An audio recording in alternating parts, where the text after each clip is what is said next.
In other videos, you have talked about the out-of-body trips you made at night. Yes. I don't know if you want to talk about that when you were elsewhere.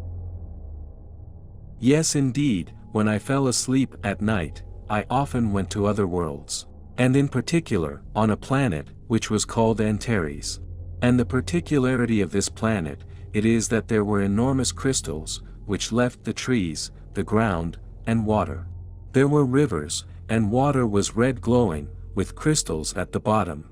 It was splendid. You took sand, with full of crystals. Imagine full of precious stones, in the bottom of the water, of all the colors. I was amazed. I walked in it. And I drank the water. And in the morning, when I woke up, I had curiously the bottom of the pajama pants wet. As if I had walked in the water.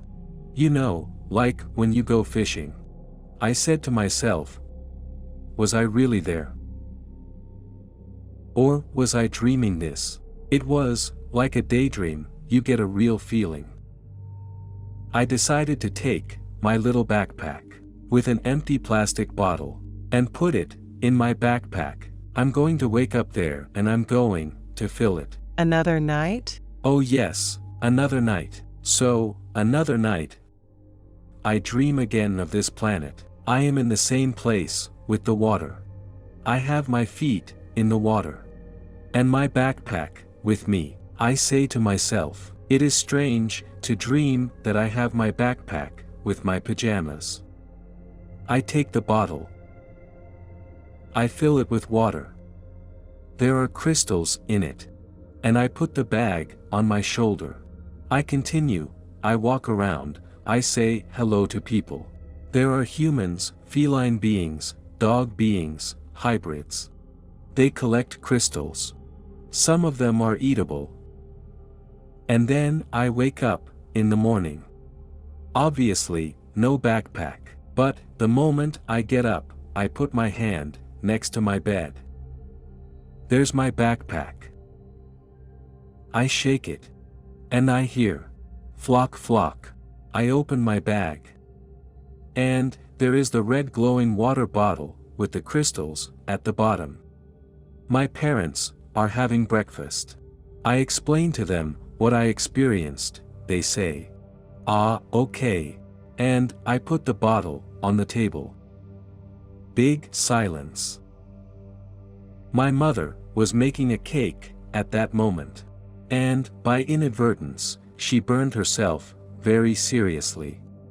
Suddenly, my father took the water. He put it on a kind of small cotton. And he put it on the injury of my mother's hand. And said, hold. It smelled a bit like orange flower. It was strange. And her burn disappeared. And healed. She had no blisters, nothing at all. She had really burned herself a lot afterwards. My father decided to make the mistake. He put tap water in it. Because he said, if it's curative, we'll keep it. But it killed the water. The water became weird afterwards. And we kept the crystals in a little box. And like many things I brought back, at some point, they disappeared. The crystals were greenish. The whole box disappeared. It's not just an astral travel. Oh no. It's really a teleportation if you come back with objects.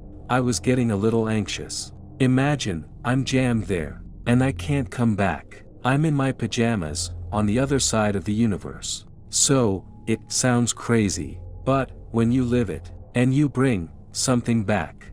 Have you ever done teleportations that you have caused yourself, consciously, experienced? Yes, that's the famous thing, I can't say, at the moment. Do you have any other teleportations at night? No. If we go back to the fact that you are protected, that you feel protected, have you had other events in which you have been influenced not to go somewhere in particular? You're thinking of the Lac Megantic disaster. Yes, it was a very special day that it happened.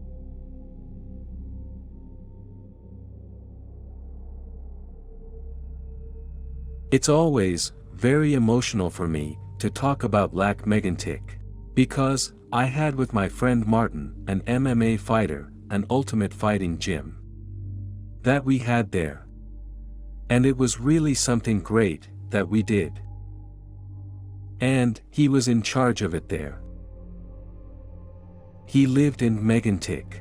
And the day that the tragedy happened, it was the night of the 6th to the 7th of July. It was my birthday. And I had just separated from my girlfriend after 7 years. So, I was in a very, very depressed state. And I had a choice. Either to go to the bar where I was working, or to go down to Mégantic for my birthday. And just before I made the decision to go to Mégantic, I took a picture of myself in a selfie. And the picture was completely blurred, as if my face was dripping, as if it was melting. I said, "What's that? Is that the lens?" So, I cleaned it up. And I took another picture. And there it was again. And finally, there was a kind of intuition that told me, "No, don't go. And then you have friends waiting for you at the bar to celebrate your birthday." My friend Martin said to me, "Hey buddy, come with us.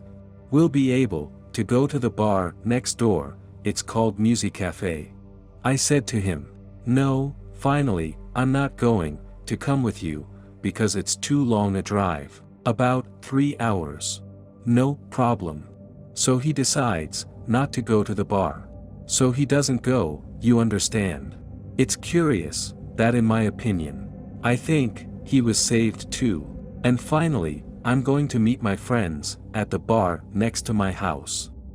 And there I celebrate my birthday. And in that night, the disaster of Mégantic happens. The train with the wagons of kerosene that enters the city. And that burns the city. People that die burned. And the bar, Music Cafe, was completely destroyed.